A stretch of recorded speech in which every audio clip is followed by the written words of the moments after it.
when it comes right down to it, I mean, what's the main culprit? It's cosmetics. It's visual fidelity that's causing it. It's driving it. And let's be real, like, one person's pretty game is not another person's pretty game. Like, they spent an awful lot of money on Call of Duty Ghosts visually. I don't think it looks like anything, especially if you play the 360 or PS3 version. Jesus, they must have crapped that version out in an afternoon. It's so pixelated and disgusting. You know, one of the ugliest games I've played in recent memory. But, like, you play it on PS4, whatever, it's like nothing but eye candy. But not everybody's going to find that attractive. Like, one person's going to look at a chick and say, yeah, I'd like to get inside that. The other one's going to say, wow, that chick could bend forks with her fucking face.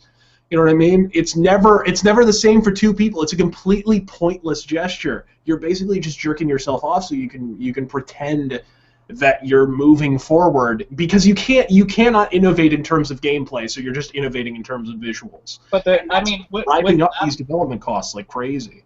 With Call of Duty as an example like that, I mean, you know, it gets brought up so often, but it's hard not to, because it's the fucking front runner, and it's the cash cow, and it's something that is kind of what's wrong with the industry and the mentality that people have about the industry, and it fucking kills me so much to think that I run across so many people that just say, I hate Call of Duty, then they turn around and buy it, and I'm like, didn't you just say that you fucking hated that game? And they say, well, yeah, but my friends bought it, so I had to as well. And I'm like, hold the fucking phone. I don't go and listen to a fucking band I don't like because my fucking friend listens to it. I don't go watch a fucking TV show that I hate, quotation marks, that I fucking hate, because my friends are fucking watching. These are forms of entertainment. Are you going to sit down through a fucking, like, 800-page novel and read it because every other fucking asshole out there did? No, you're supposed to play something because you like it. And beyond that, like, Razorfist before the show started gave me a good fucking laugh, which I should have expected this to be fucking said, but told me that the campaign in Call of Duty Ghosts was a whopping, how long? 4 fucking hours I finished that game.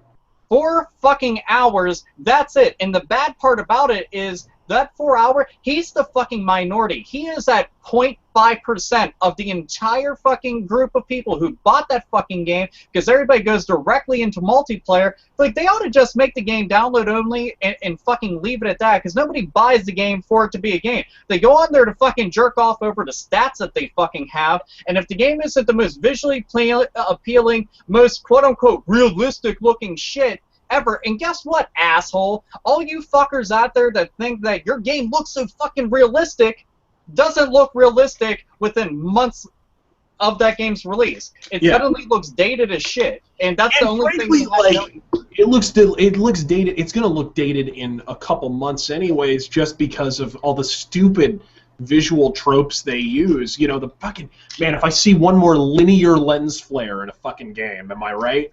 Like, I am freaking looking at that.